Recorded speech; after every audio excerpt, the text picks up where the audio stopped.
Imagine waking up on an ordinary weekday.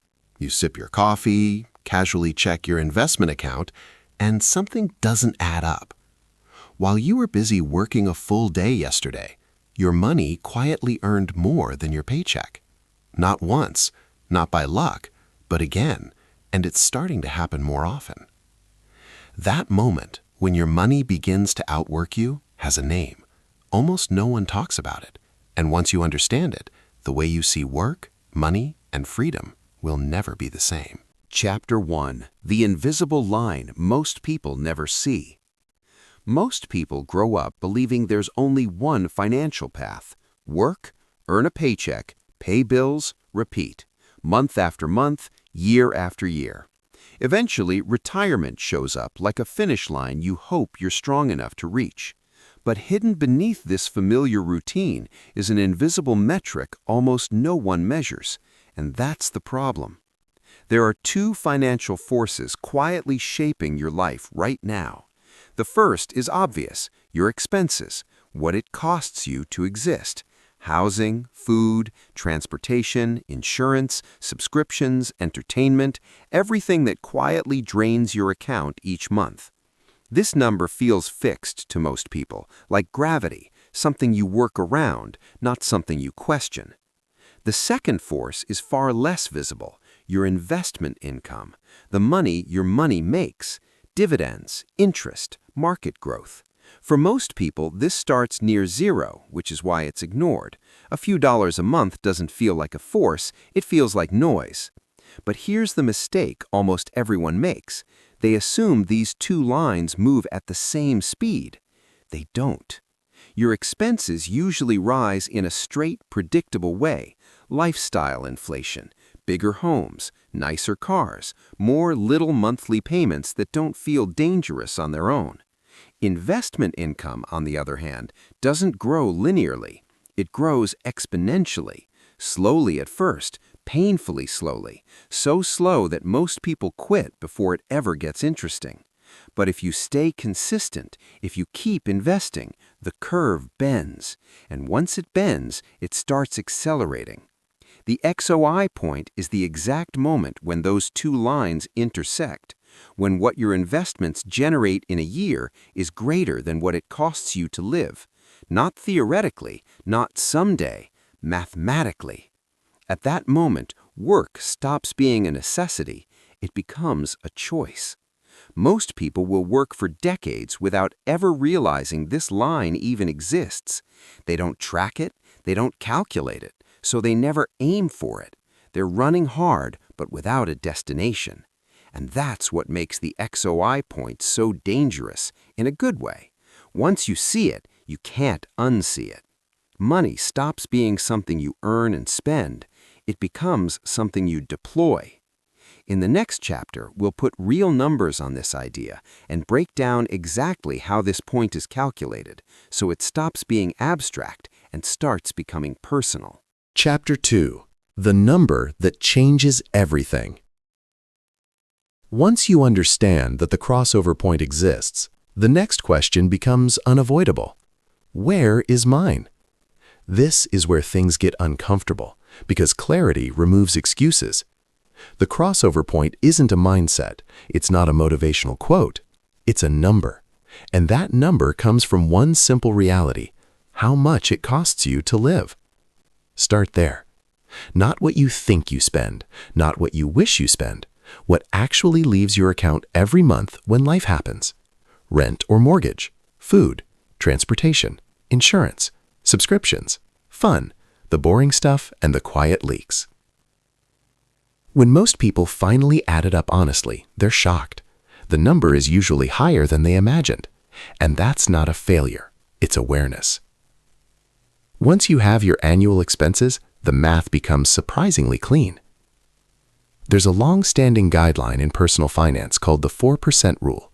In simple terms, it suggests that a well-invested portfolio can support withdrawals of about 4% per year, adjusted for inflation, without running out over time. So the formula looks like this. Annual expenses times 25 equals your crossover number. If your life costs $48,000 a year, your number is about $1.2 million. If it costs $36,000, your number drops to $900,000. If you can live on $24,000, the target becomes $600,000. Same person, same market, completely different timelines. This is where most people mentally shut down. The number feels big, intimidating, unreal. But that reaction misses the most important insight. The crossover point isn't fixed. It moves. It moves when your expenses change. It moves when your investment rate changes. It moves faster or slower depending on decisions you make right now. What most people do is focus only on growing the portfolio side. They chase higher returns, hotter stocks, riskier bets, hoping to leap the gap in one lucky jump. But the real leverage comes from attacking the equation from both sides. Lowering your expenses doesn't just make life cheaper, it shortens the distance to freedom. Every dollar you don't need to spend is a dollar your portfolio doesn't have to replace forever. Cut $1,000 a month from your lifestyle, and you don't just save $12,000 a year, you erase $300,000 from your crossover target. That's not frugality, that's strategy. In the next chapter, we'll walk through realistic timelines, how long this actually takes, why the early years feel slow, and why most people quit right before the math starts working in their favor. Chapter 3. Why it feels slow until it suddenly isn't. This is the chapter where most people fall off, not because the strategy is wrong, but because the timeline messes with your head. In the early years, investing feels pointless. You're setting money aside every month, watching your balance crawl upward, and it feels almost insulting how little progress you see. A few $100s gained here, a small loss there. Nothing about it feels powerful. And that's exactly why most people stop. Compound growth doesn't reward enthusiasm. It rewards patience. In the beginning, nearly all of your progress comes from your own contributions. Your money isn't doing much yet. It's too small. The growth curve is flat, quiet, boring. But something important is happening beneath the surface. Each dollar you invest becomes a tiny worker, and those workers eventually start producing more workers. The problem is that early on, there just aren't enough of them to make noise. This is why the first 10 years feel like pushing a boulder uphill. But then the slope changes. Once your portfolio reaches a certain size, often somewhere between 5 figures and low 6 figures, you begin to feel momentum. Market swings matter more. Gains feel real. A good year suddenly adds more than you contributed yourself. That's the moment many people misinterpret. They think they got smarter. They think they picked better investments. They think they finally figured it out. They didn't. They simply stayed long enough for the math to wake up. This is also where the psychological shift begins. Work starts to feel different, not because you're rich, but because you're less dependent. When your investments cover a bill or two each month, you feel it. When they cover a full category, like transportation or food, you feel it even more. Freedom doesn't arrive all at once, it leaks in slowly. This gradual shift is what I call the freedom gradient. Each milestone gives you more breathing room, more confidence, more leverage. You're not financially independent yet, but you're no longer financially trapped either. And here's the part almost no one tells you. You don't need to reach the crossover point to change your life. In the next chapter, we'll talk about a powerful intermediate milestone, one that gives you options long before full financial independence ever arrives. Chapter 4. Freedom before the finish line. Most people believe freedom only shows up at the end. Work hard for decades, save what you can, and maybe one day you're allowed to breathe. That belief is wrong, and it keeps people trapped longer than necessary.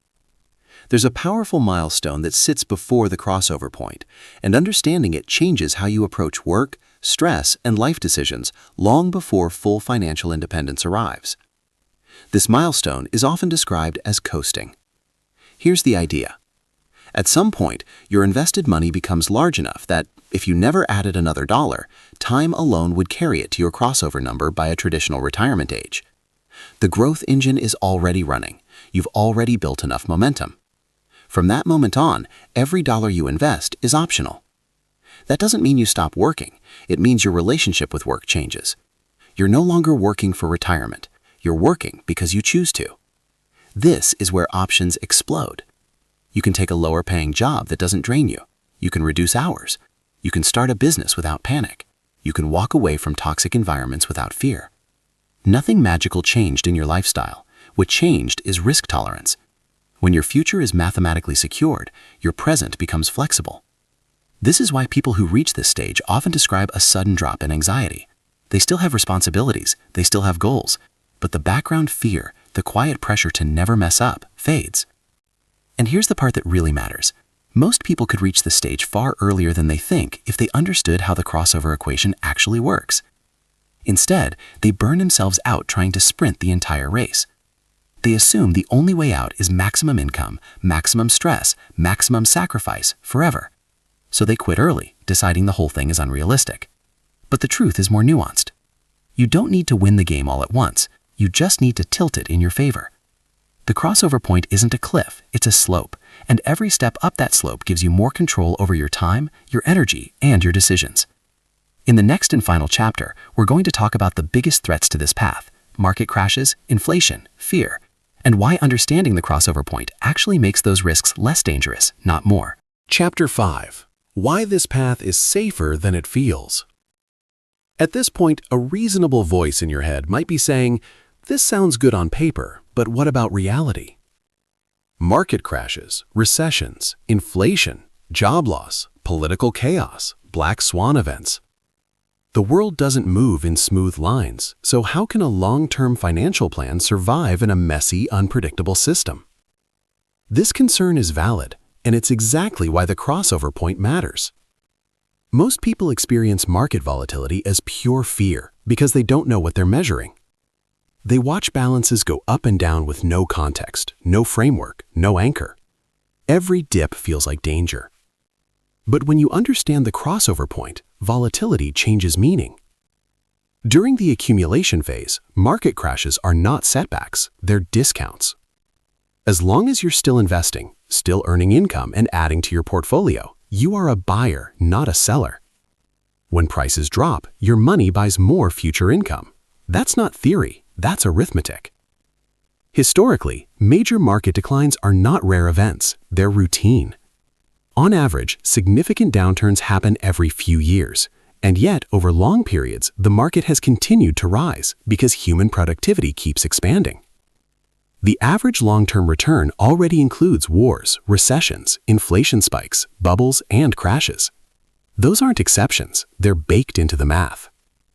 Inflation, too, is often misunderstood. Yes, it raises your cost of living, but it also raises corporate revenues, wages, and asset prices over time. That's why ownership of productive assets has historically been one of the strongest defenses against inflation. The real risk isn't investing. The real risk is never crossing the line. If you rely entirely on your labor, your future depends on your health, your employability, and a system you don't control. That's not stability, that's fragility. The crossover strategy doesn't remove uncertainty from life, nothing does. But it shifts risk away from your body and towards diversified systems that have proven resilient over time. And perhaps most importantly, it gives you a plan. Not hope, not guesswork, a plan with a measurable target, a visible gap, and clear levers you can pull. That's why people who understand this framework don't panic the same way others do. They're not reacting to headlines, they're tracking progress towards a destination. And now you've reached the final step. If you're ready, next we'll write the conclusion, where everything comes together, and the idea of the crossover point stops being information and starts becoming a lens you can't stop seeing through. Conclusion: the day the math sets you free. One day, on a completely ordinary morning, you'll open your phone, glance at your accounts, and feel something shift. Not excitement, not shock, clarity. You'll realize that while you were living your life, your money was quietly doing its job. Covering bills, shrinking your dependence on effort, expanding your options without asking for permission. That's the day the math becomes real. The crossover point isn't about quitting work or escaping responsibility. It's about choice. About no longer being forced to trade hours for survival. About knowing, deep down, that your life isn't balanced on a paycheck. Most people never reach this moment because they never aim for it. They work, they spend, they hope. They assume freedom is abstract or reserved for someone else. But the truth is simpler and more uncomfortable. freedom has a price, and it's paid slowly. Every dollar you keep invested is a vote for your future. Every unnecessary expense is a delay. Every year of consistency bends the curve a little more in your favor. Once you understand the crossover point, money stops being emotional. It stops being confusing. It becomes directional. Every decision moves you closer or pushes you back. And the lines will cross if you stay in the game. Not because you got lucky, not because you found a secret stock, but because you respected the math long enough to let it work. If this perspective helped you see money differently, take a second to support the channel. Subscribe if you want more content that challenges the default financial script, and hit the like button so this reaches people who are still running without a destination. You don't need to sprint. You don't need perfection. You just need to keep moving toward the line. And one day, without fireworks or warning, you'll cross it.